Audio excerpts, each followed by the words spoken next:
hello, and welcome to the next session, which is going to be also the continuation of health data session. I'm happy to welcome Marko Pešić, FC Bayern Basketball on stage. Marko? I was afraid of you. I'm going to sit down. Sit down, sit down. I was afraid of you coming up because I cannot talk to people when I have to talk this way. But it's good to have you with us. Thank you for inviting me. Marko, we just had, I heard we just had quite a heated discussion in the tent. Tell us more. I found a new friend and future business partner. A new friend? He doesn't know yet. So we want to know. Yeah. No, we were talking about recruitment of players. With whom? See, I don't even know his name. Jeff. Yeah. He was sitting here. He is over there. Here's Jeff. There he goes. Jeff Rogers from IBM. Yes. And we were talking about recruiting players, right? Recruiting personnel, and he told me that talking to a person for 2 minutes, he could find out what kind of issues or no issues this person has. Oh my gosh. So I was like, yes. So what happens now? Now it's top secret. No. This is a bad thing to say here because we're all warmed up now. No, Jeff should explain. He's more competent than me. Jeff is like stuck in the middle of the conversation, which we... No, it was a good conversation though. All right. Because we were talking about, all the, in today's, let's say, in our organization, which has by now with the sports department, like 100, 110 employees, how you collect data, how you read it, how you use it, and how important in today's world, sports environment, basically where you play more games and you practice less, how important it is to know how healthy your players are. So it's a pretty interesting topic, by the way. So, guys, announce next... long topic. Announce next partnership in the announcement. Expect next partnership announcement in the next few months. Yeah. IBM working with FC Bayern Basketball. Yeah. Perfect. Let's give that a hug and applause. Done deal. He doesn't know yet, right? He can't. We'll let him know. That's not a problem. Good. And guys, I keep saying let's give them a hug because I just want to hug everyone here. It's so good to be here, like, again, in person, like, seeing everyone, like, I'm really happy. But let's go back to you, Marko. You used to be a basketball player, yes. Right? You're now in charge of one of the most famous basketball leagues, associations in the world, I would say, right? Let's keep it Europe. Let's stay with Europe, right? We're Europeans here. Let's stay with Europe. All the Americans here would not understand. You're not bigger than the Lakers, All right, Europe. So, Marko, probably just a short intro. How do you guys already use data in terms of players' performance in your teams? Well, I have to repeat myself again, so because in this conversation I already explained it, but I will try to be pretty short. There is on-court data measurements, and there is also off-court things that we do. Because off-court, it's very important to know when the amount of the people that work in one organization, in case of transparency of communication, sharing information, it's very important that you centralize it. So we do this with SAP Sports One. In that area, we do share all the health information. What kind of health information? All. We have every day after a session or after a game, our physiotherapist and doctor write a report on each player because we need to know what's going on, right? So we pretty much every day, certain people, not obviously everybody, because in Germany the medical data is pretty sensitive. We exactly know how every player is doing. So we do that off the court. On the court, the major, let's say, device we use right now, among others, is Kinexon. Right. Also Munich startup. Yes, Munich on startup. their way, or are they already a unicorn? Well, They are. I guess so, right? They're doing. The investor, Martin Giese, is actually giving a workshop right next door, right now. Yeah, no, they're great. They're great. It's an on-court device that tracks the movement of a player during practices and also during games. We collect that with the goal to manage load of players, because obviously for you that might not know, last season we played 85 or 86 games. The season before that we played 90 games. So we have a compared to the time when I played some decades ago, the amount of the games has drastically increased, and the amount of the practices has drastically decreased. Oh, wow. So the practice becomes more important, because there's only a certain time in a week where players can get better or recuperate from loads after games. So it's very important what we do while there are no games. And like I said, 90 games, so it means approximately 45 away games. 45 times 3 is travel day, game day, travel day, times 45. I'm not good in math, but it's approximately 140 days. 140 days in a year we are traveling, and plus the home game. So what does this mean? Like when you said, like we have to think of what we do when they are not practicing or playing. So what do you do? No, it's very important how they practice and what they do during practice, right? Because, like I said, the amount of practices is pretty narrow. And in order for them to improve physically, also mentally, we need to know their status as good as possible. And, in team, I also make a little distinction between team sports and individual sports, but in team sports, athletes don't like to be monitored or controlled, because they feel they are So how do you solve this? Because you need to know how your players are feeling and where they stand. But the key to everything that we are doing and everything that we should do and everybody is doing in the future is to understand that the player needs to see his private benefit out of anything that has been done around his body, right? So this is something that is very challenging, because the players basically think that the club is controlling them, where the club is trying to, help them in order for them to perform for the club, win and not lose, right? So this is approximately what it's all about. So what I hear you saying is that for you as a club, it's becoming increasingly important to understand how your players perform in health terms, off the field and off the training, like in their normal lives. No, I mean the key is sleep today. Key is sleep, especially when you travel a lot and you change time zones and you're in different surroundings, and you spend time at the airports. You spend a lot of time in buses, traveling to practices, to games, and obviously the time that players rest is key. So are you using like bands or products like Whoop, Aura, anything else? Not yet. This is why I'm here. I'm waiting for the offers, for solutions. But the key, guys, this is your chance. No, listen. We have identified this as an area of improvement. Clearly, what is not clear to us yet is what are the devices that don't disturb the athlete, but helps him improve his status.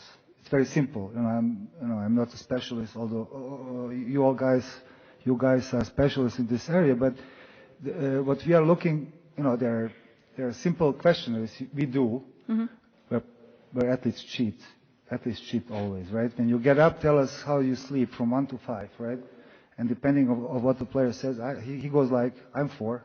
Right? And he's like 1. He doesn't want to play or practice. He says, well, I'm 2. I feel bad, right?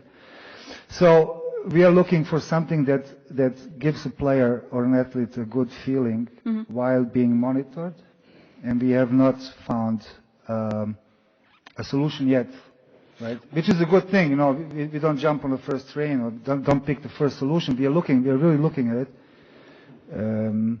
We are thinking now what kind of light our locker room should have.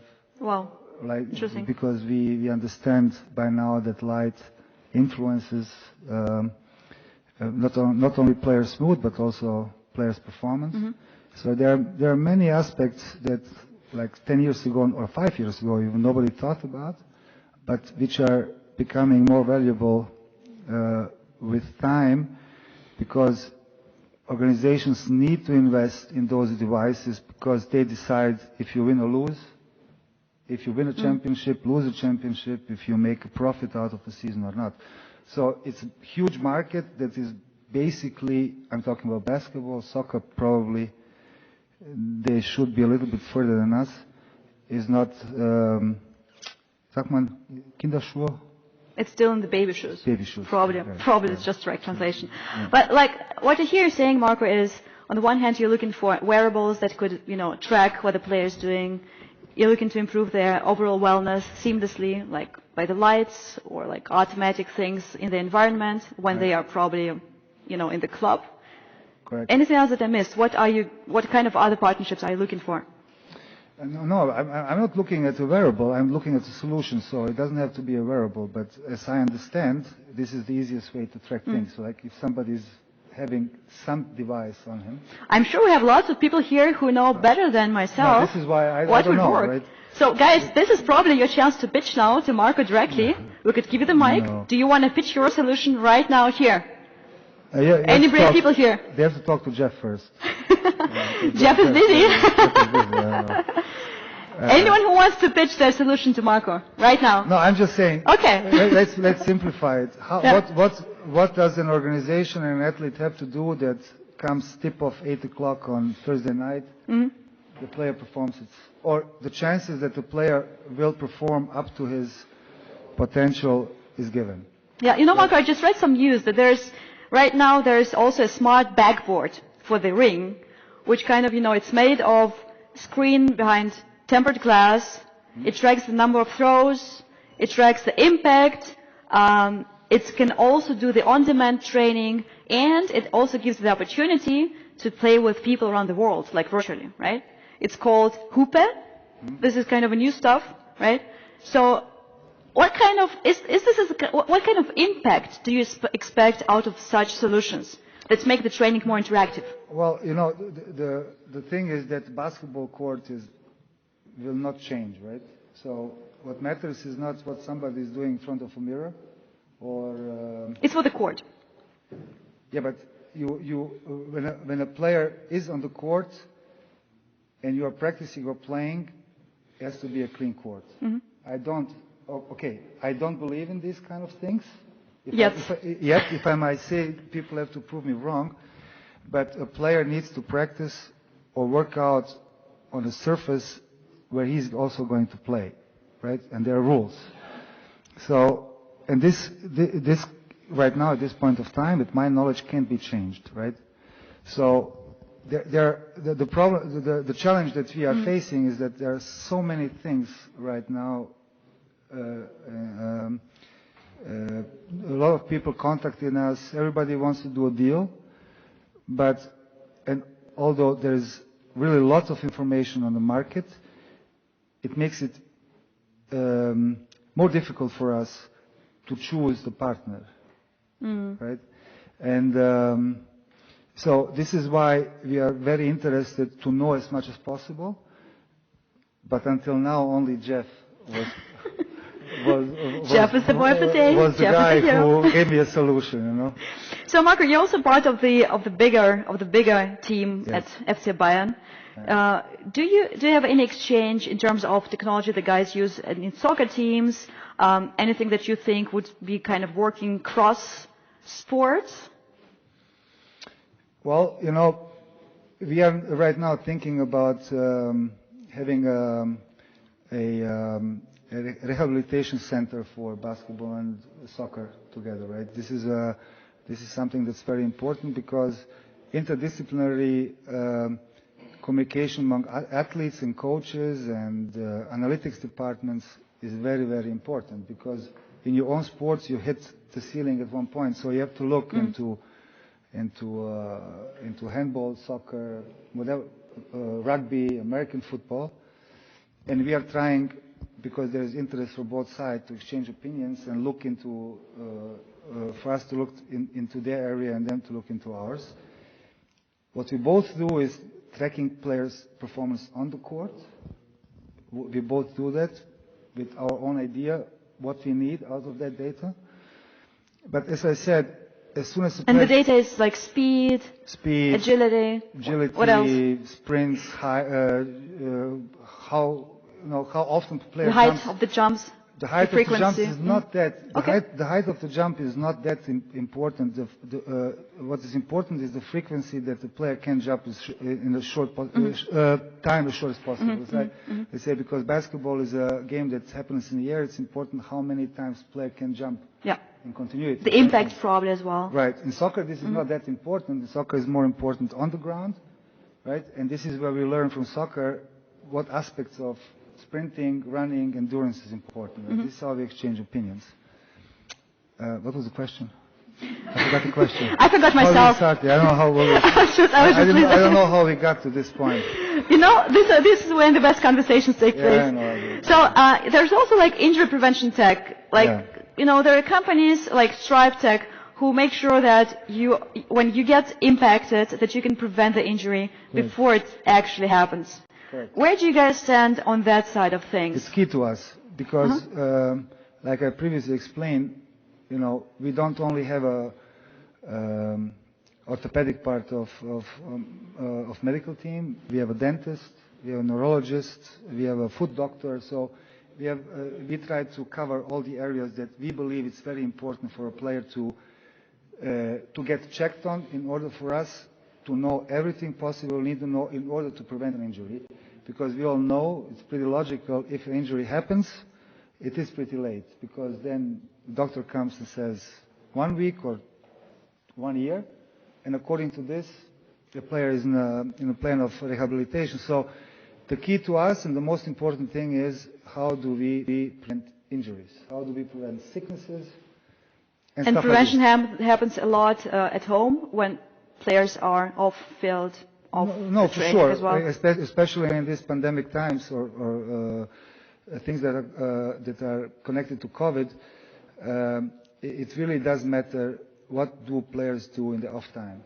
That's actually just an off-topic question. I'm just interested. Yeah. Like, during the lockdowns, how did you actually train? Well, to be honest to you, in the season 2021, unofficially said. So don't tell anyone here. Don't tell. It was regarding that area that we're talking about right now was the best, easiest season ever. Because the players couldn't go out, they couldn't stay out in clubs and restaurants, everything was closed. So they were healthy. Right? So they were rested, they came to practice. Practice was no problem because we had a health and safety protocol that we needed to fulfill, which we did. So basically it was perfect. Right? We didn't have one COVID case. One more pandemic, anyone? Yeah, the players were sleeping very well. We basically had no injuries. It's very interesting. Interesting, topic, by the way, right? You know, yesterday we had a small brewery tour, and we heard that the Corona beer actually just went through the roof during the pandemic. People were just, was there something with Corona? I just want to have this beer. So probably it's a similar situation here. Interesting, yeah. Yeah. And then, interesting. Good to know. Good to know. we connected the health aspect, you know. No, connect the unexpected. Yeah. No. Yeah. So last season, when basically the sanctions were lifted, it was a total disaster. Right? It was a total players disaster. got drunk? Probably, but we had like altogether 60 cases in one year. We had 3 peaks. We had players who recovered from the Corona break, who started practicing, got injured, and then it was a total disaster. basically. And it is what we also found out, especially during the time when there was a really high level of restrictions compared to low level of restrictions. It's key what the players do at home, right? And now home, you can't. So how do you manage what players do at home? Do you use technology? You can't manage it. You can't. How you want to manage it? But I think that the players, with the experience they went through the last 2-3 years, they understood that managing their private life during the season or one day before a game, which is also very important, 2 days before a game, it's very important for them to control what they're doing. Right? And this is one experience we got now. And I believe the only thing you could control for now, and you should control, and the player will understand, is how to improve his sleep cycle. Right? Because basically sleeping enough helps you perform next day better. It prevents injury. How much did you sleep today? Oh, I'm very bad in that. I'm max 5 hours a night. That's bad. But I can handle it. I don't have to run. But my experience as a former athlete is that minimum 8 hours. A lot of them do naps during before sessions during the day. It's key. And this is something that we are looking into how to improve in that area. Interesting. Look, there's probably most of you know the movie Moneyball, right? Yeah. Who knows it?